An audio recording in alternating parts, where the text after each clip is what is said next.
بسم الله الرحمن الرحيم. هل أتى على الإنسان حين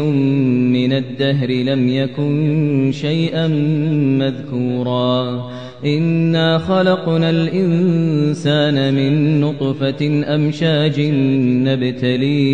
نبتليه فجعلناه سميعا بصيرا إنا هديناه السبيل إما شاكرا وإما كفورا إنا أعتدنا للكافرين سلاسل وأغلالا وسعيرا إن الأبرار يشربون من كأس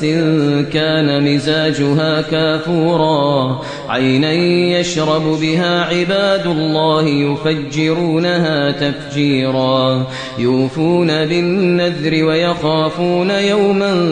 كان شره مستطيرا ويطعمون الطعام على حبه مسكينا ويتيما وأسيرا إنما نطعمكم لوجه الله لا نريد منكم جزاء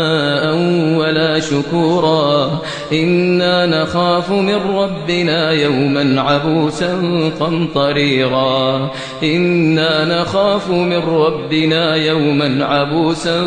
قمطريرا فوقاهم الله شر ذلك اليوم ولقاهم نضرة وسرورا وجزاهم بما صبروا جنة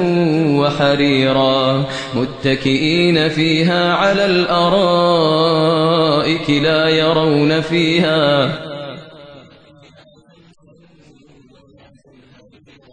ودانية عليهم ظلالها وذللت قطوفها تذليلا ويطاف عليهم بآنية من فضة وأكواب كانت قوارير من فضة قدروها تقديرا ويسقون فيها كأسا كان مزاجها زنجبيلا عينا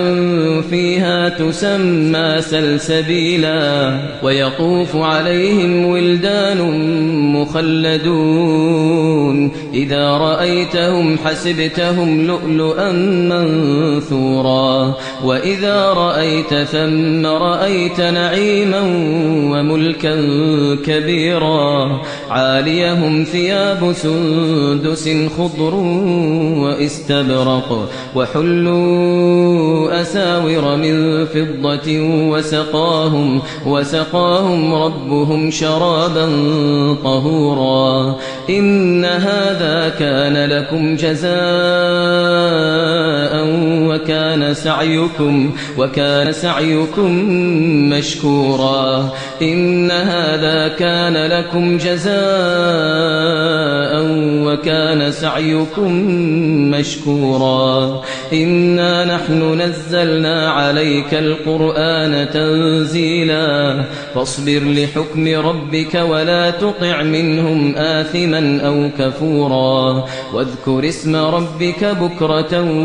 وأصيلا ومن الليل فاسجد له وسبحه ليلا طويلا إن هؤلاء يحبون العاجلة ويذرون وراءهم يوما ثقيلا نحن خلقناهم وشددنا أسرهم وإذا شئنا بدلنا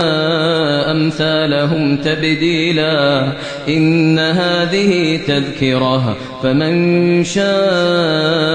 اتخذ إلى ربه سبيلا وما تشاءون إلا أن يشاء الله إن الله كان عليما حكيما إن الله كان عليما حكيما يدخل من يشاء في رحمته